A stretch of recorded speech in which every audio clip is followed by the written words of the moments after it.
Селин Дион 2 сая доллар буюу монголоор 7 тэрбум төгрөгөөр дуулсан байна. Яг энэ 7 тэрбум төгрөгөөр Монголд яг юу хийх вэ, юу хийгдэж болох вэ, юу хийгдсэн бэ гэдгийг харцгаавал Селин Дионы дайсанцыг уралхад 1000 гаруй цаг зарцуулсан.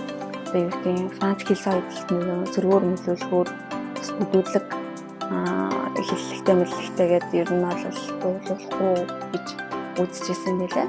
Рашид Датын ачаар Накамура дуулахаар болсон.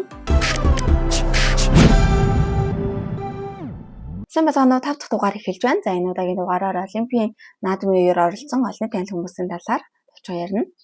За ингээд их шууд эхэлцгээе. Селин Дионоос эхлэх зөв бах. Тэрээр сүүлийн 5 жилд бол дуулаагүй. Ингэхдээ 2022 онд булчин хатангар шиг юм өвчтэй болсон гэдгээ олон нийтэд зарласан.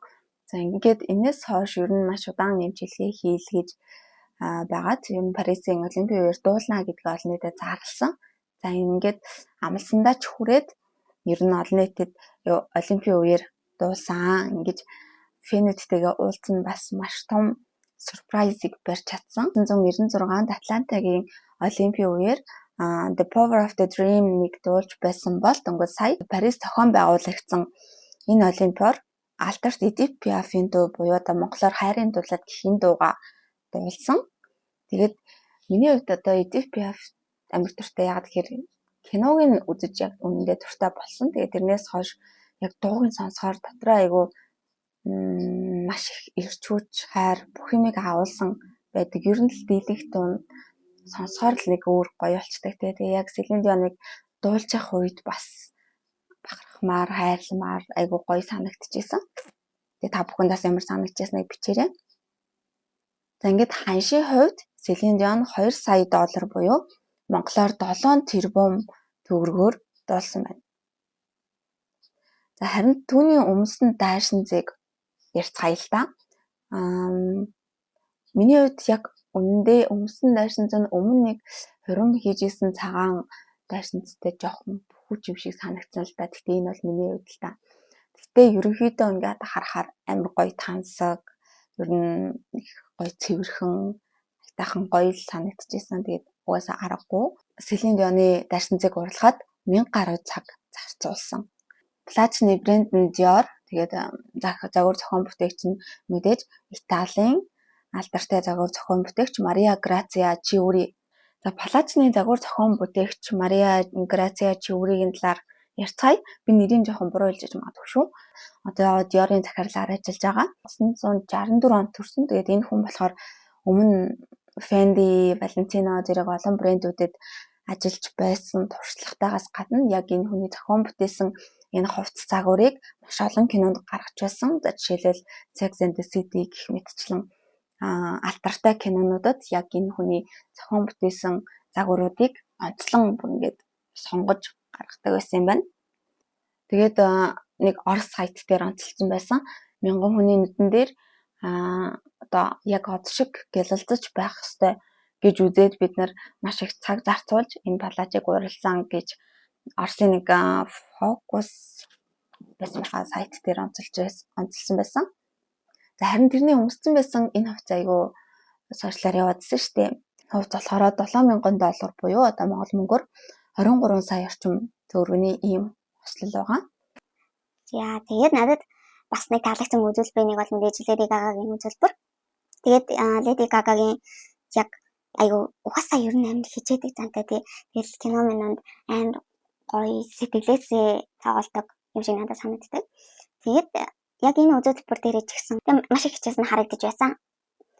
Олимпийн гал асны дараа Сена Морины ирэг дээр байрлуулсан тусгай тавцсан дээр одоо Lady Gaga 10 бүжигчтэйгээ хамт гарч ирж бүжгэлсэн. За ингэхдээ одоо энэ дуу дуулсан тавьж байгаа нь юм байлаа. Ер нь түүний өмсөн дайсанцыг бас л Dior уралсан. Ингэхдээ бас л Мария Грация Чиури яг гартан анхаарч хийсэн. За энэ та бүхний харж байгаачлан яг ийм хар корсеттэй тэнгүүтээ доогоороо салгаж болдог ийм загвараар хийсэн. Тэгээд энэ онцлог зүйл нь юу вэ гэхээр атласан материалаар энэ цээжийг хийгээд шувууны өдөр яг энэ харагдаж байгаа энэ өдөн чимэглэлүүдийг бол хийсэн юм байна. Хамт үжиглсэн 10 бүжигчдийн хувцсыг бас Dior анхаарсан. За гэхдээ 1954 оны Audrey Hepburn-ы тоглосон Sabrina киноноос санаа аваад тэгээд ийм загвараар бүтээхээр шийдсэн юм байлээ. За мөн олон анхаарлыг татсан бас нэг үзүүлбэрийн нэг бол Францын алдарт дуучин Ая Накамурагийн дуулсан дуу байсан. Миний хувьд бол маш юм эрт хүчтэй дуу шиг санагдчихсэн. Би яг үндийн дуучныг бас сайн мэддэггүй байсан. Тэгээ сая Францын Олимпийн үеэр мэддэг болоод сонирхсан чинь ер нь бол Франц Мали гаралтай. Тэгээд одоо 29 настай ийм дуучин юм байлээ. Анх 2018 онд дуугч ертөнцөд хөл тавьсан. Тэмүүтэй Джа гэсэн дуугаараа маш алдар нэрд хүрч чадсан. Тэгээд энэ дуу нь одоо яг YouTube-д бол 970 сая үзэгчдийн хамдалт авна бол дуулахгүй гэж үзчихсэн байлээ. Гэхдээ Францын боловсролын сайд Рашид Датын ачаар Накамура дуулахаар болсон. Тэгээ энэ дуучны онцлог зүйл нь ер нь дандаа юм хар үстэй байдаг юм байлээ. Тэгээд бүр дийлэх дуу бүх клипэн дээрээ голцоо юм хар үстэй байдаг бол Олимпийн үеэр одоо шар болгох нь бас нэлийн олон хүнд таалагдсан гэсэн юм мэдээлэл байна. За үргэлжлүүлээд хүрэлцэн ирсэн олонний танил хүмүүс болон хувцалтын талаар ярив. Ariana Grande-ийн яг өмссөн байгаа плаж бол Tom Browne-ы плаж. Надаа энэ плаж гэхдээ нэг тийм өстөл нөгөө Sabrina гэдэг шиг Audrey Hepburn-ыг амар санагдуулж ирсэн. Тэгээд миний хувьд бол мэдээж хамгийн дуртай дуучдын нэг. Тэгээд маш гоё хувцалсан айгуу цэвэр цэмцгэр нэг хэсэг Ariana Grande ч бас амар тураад нүднээс гараад байсан бол яг энэ удаа эрэхтэй маш өнгөлөг айгуу зөөлөн тийм гоё харагдчихсэн. За дараагийн дуучин Kelly Clarkson бас ирсэн нэг хэсэг уран бүтээлээсээ хөндөрөөд байгаа ч гэсэндээ Олимпийн үеэр бол ирсэн. Anna Wintour бол мэдээж энэ брендийг өмссөн бол Lorman бол Prada-гаар гойсон байгааг та бүхэн харж байна. Тэгээд надад яг энэ эмэгтэйгийн өмссөн байгаа плажийн хувьд бол аюу дараахан энгийн мөртлөөсөө яг энэ Олимпийн үеэр өмсгöd аюу тохиромжтой бас загваруудын нэг байсан болов өөрт нь бас биеинд нь ч гэсэн угаасаа эвтэйхэн тэгсэн мөртлөө аюу дэгжин харагдаж байгаа.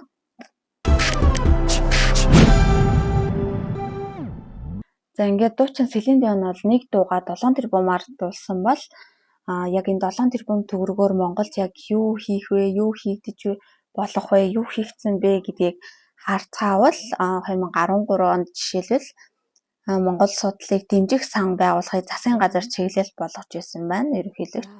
За шууд 7 тэрбумтай холбоотой Баян Хөлийн аймгийн иргэдийн төлөөлөгчдийн хурлын 2023 оны 221 дугаар тогтоолоор аймгийн орон нутгийн хөгжлийн сангийн 2024 оны төсвөөр 67 төрлийн ажил хийхээр 4 тэрбум 348 сая төгрөг баталсан.